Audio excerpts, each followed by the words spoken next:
Assalamualaikum warahmatullahi wabarakatuh. Saya Amalina Putri Syahira dari Prodi Ekonomi Syariah dengan NIM 1904120165 semester 5. Dengan dibuatnya video ini adalah untuk memenuhi salah satu tugas UAS saya, yaitu mata kuliah perbankan syariah, hukum perbankan syariah. Di sini saya akan membahas artikel yang saya buat sendiri, yaitu dengan judul Penataan Hukum Perbankan Syariah di Indonesia.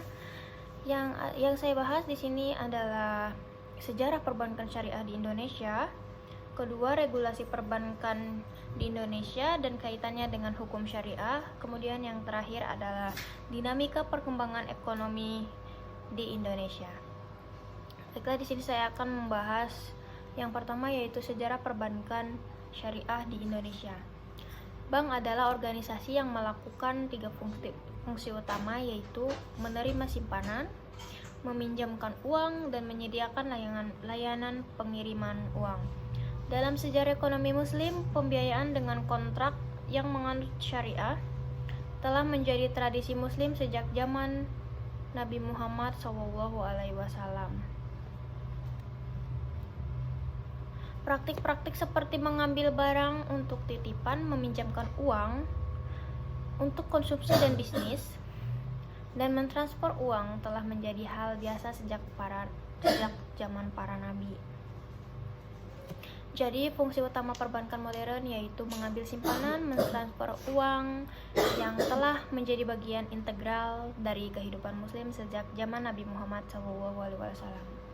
Dalam perkembangan selanjutnya, kegiatan yang dilakukan oleh bis individu kemudian dilakukan oleh yang sekarang dikenal dengan lembaga perbankan.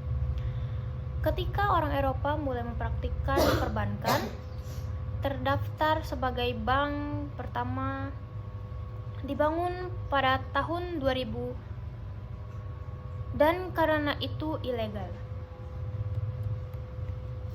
Kemudian transaksi berbasis bunga ini menjadi lebih umum ketika Henry VIII menyetujui bunga pada tahun 1545, sekalipun ia tetap mengharamkan riba, kecuali bunganya bisa berlebihan. Setelah kematian Henry, Edward VI mengambil alih tahta, dan Edward membatalkan kemungkinan menerima bunga. Ini tidak berlangsung lama. Setelah kematiannya, Ratu Elizabeth I mengambil alih tahta tersebut, yang kembali untuk mengumpulkan bunga. Nah, karena bunga ini secara hukum diklasifikasikan sebagai riba, maka itu haram. Banyak negara Islam telah memulai upaya untuk membangun alternatif bank riba ini. Hal terjadi terutama setelah negara-negara Islam memperoleh kemerdekaan dari penjajahan Eropa. Bank Indonesia pertama kali didirikan pada penjajahan Belanda. Pada masa kemerdekaan, dunia perbankan berkembang melalui pendirian bank-bank baru oleh pemerintah Republik Indonesia dan nasionalisme beberapa bank itu dari bank Belanda. Kemudian di Indonesia, bank syariah pertama yang didirikan pada tahun 1992 adalah Bank Muamalat. Meskipun perkembangan perbankan syariah di Indonesia relatif lambat dibandingkan dengan negara-negara syariah lainnya, namun akan terus tumbuh jika pada tahun 1992 sampai 1998 hanya ada 1 cabang perbankan syariah. Di Indonesia pada tahun 1999 jumlahnya bertambah menjadi 3. Pada tahun 2000 jumlah bank syariah dan tradisional yang membuka divisi syariah meningkat menjadi 6. Sementara itu, jumlah bank perkreditan rakyat syariah atau BPRS telah mencapai 86 dan akan terus meningkat dan muncul kembali bank-bank baru. Kemudian perintisan praktik perbankan syariah di Indonesia dimulai pada awal tahun 1980 dengan pembahasan perbankan syariah sebagai basis ekonomi syariah.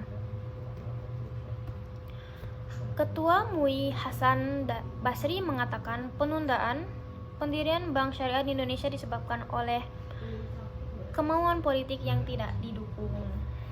Kemudian tonggak perkembangan perbankan di Indonesia di Asia Tenggara dimulai pada awal tahun 1980-an ketika Bank Islamik Malaysia Berhad didirikan pada tahun 1983. Sejarah perbankan syariah berkaitan dengan berdirinya Bank Perkreditan Syariah di Kairo, Mesir pada tahun 1963. Bank Islam swasta pertama adalah Dubai Islamic Bank. Didirikan pada tahun 1975 oleh sekelompok pengusaha muslim dari berbagai negara. Seiring berjalannya waktu, umat Islam termasuk Indonesia mengalami berbagai kendala dalam perkembangan potensi dan ekonominya. Perbankan syariah di Indonesia berkembang pesat.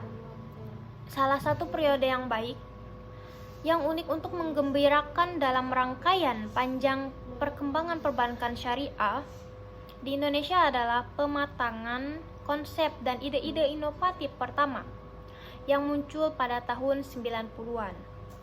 Saat itu ada bank syariah yang bernama Bank Muamalat Indonesia. Baiklah, saya akan lanjut ke materi kedua, yaitu regulasi perbankan di Indonesia dan kaitannya dengan hukum. Perbankan syariah merupakan kawasan pertama kegiatan ekonomi syariah yang tersebar luas di Indonesia. Pada awal abad ke-20, awalnya memang melakukan perbankan syariah, namun biasanya hanya satu perusahaan perbankan bank, yaitu Bank Muamalat Indonesia, yang melakukan perbankan syariah.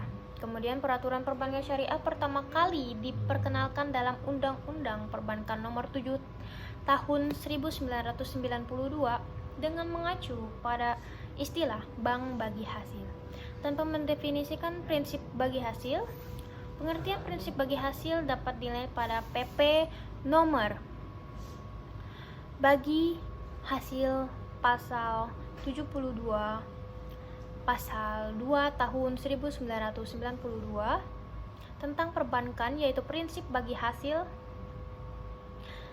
ketika menetapkan imbalan yang diterima sehubungan dengan penyediaan dana publik dalam bentuk pembiayaan untuk tujuan investasi dan modal kerja.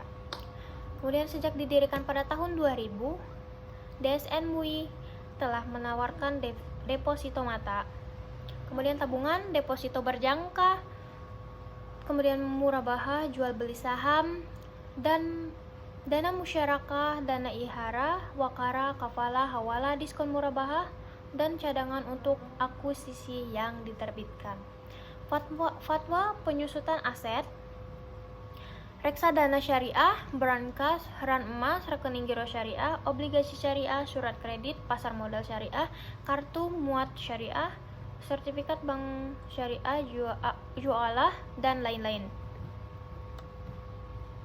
Keberadaan lembaga keuangan syariah merupakan sistem yang ditunggu-tunggu oleh sebagian besar masyarakat Indonesia, khususnya umat Islam Indonesia.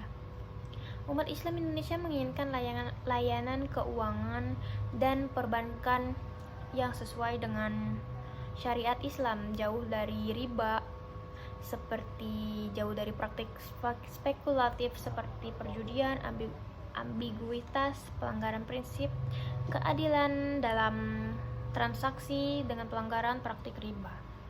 Kegiatan yang sesuai dengan kode etik dan hukum syariah.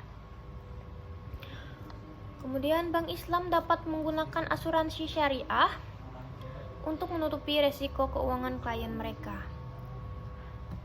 Kemudian lahirnya undang-undang regulasi dan regulasi lainnya tentang keuangan syariah menjadi motor penggerak perkembangan keuangan syariah di Indonesia. Dengan demikian, perbankan memberikan kemudahan akses terhadap masyarakat Indonesia praktik ekonomi berbasis syariah tersebut. Kemudian materi yang ketiga akan saya bahas, yaitu dinamika perkembangan ekonomi di Indonesia. Sektor ekonomi adalah yang berasal dari sekularisasi, terutama adalah dari sektor ekonomi yang dibentuk oleh kapitalisme dan proses industrialisme. Kemudian di Indonesia, preferensi investasi cenderung bergeser dari saham tradisional ke saham syariah sejak krisis keuangan. Dimulai dengan krisis keuangan 1997 sampai 1998 dan krisis keuangan global dari tahun 2006 sampai 2009. Secara umum, perlu dibedakan antara bank yang melakukan usaha berdasarkan prinsip-prinsip syariah dan bank yang melakukan usaha berdasarkan kepentingannya. Tujuan bank syariah diatur untuk Undang-Undang Nomor 21 Tahun 2008 tentang bank syariah disahkan pada 16 Juli 2008. Adalah untuk membangun masyarakat tentang bank syariah disahkan pada 16 Juli 2008 adalah untuk membangun masyarakat adil dan makmur berdasarkan demokrasi ekonomi dan mengikuti prinsip-prinsip syariah. Meskipun perkembangan ekonomi Islam relatif lambat dibandingkan ketika pertama kali muncul pada tahun 1090-an, namun telah mengalami kemajuan yang pesat. Krisis badai yang melanda Indonesia pada tahun 1998 mengguncang kehidupan perekonomian Indonesia. Negara-negara di Asia Tenggara tidak terkecuali krisis ekonomi dan mata uang, padahal Indonesia membutuhkan waktu paling lama untuk melakukan proses pemulihan ekonomi. Ini karena korupsi, kolusi, dan nepotisme atau KKN. Negara yang kuat dan pemulihan ekonomi yang sulit. Menurut berbagai catatan, ada 5 masalah besar di industri perbankan, setidaknya selama krisis. Yang pertama yaitu penyebaran negatif, yang kedua likuiditas, yang ketiga posisi devisa neto, yang keempat non-performing loan, dan yang terakhir yaitu modal. Krisis di industri perbankan memaksa otoritas keuangan untuk membersihkan 16 bank umum swasta nasional pada November 1997 yang semakin mengurangi kepercayaan publik terhadap sistem perbankan dan perbankan nasional. Maka dari itu, adanya krisis perbankan telah menyebabkan pertumbuhan ekonomi negatif, kondisi investasi yang lebih rendah, peningkatan pengangguran. Masalah krisis perbankan adalah yang pertama yaitu kasus rekapitalisasi perbankan, masalah bantuan likuiditas Bank Indonesia, kemudian yang terakhir yaitu masalah kredit macet.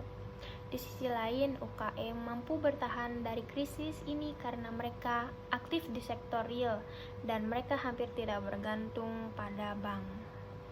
Baiklah, sekian, terima kasih penjelasan artikel yang saya buat.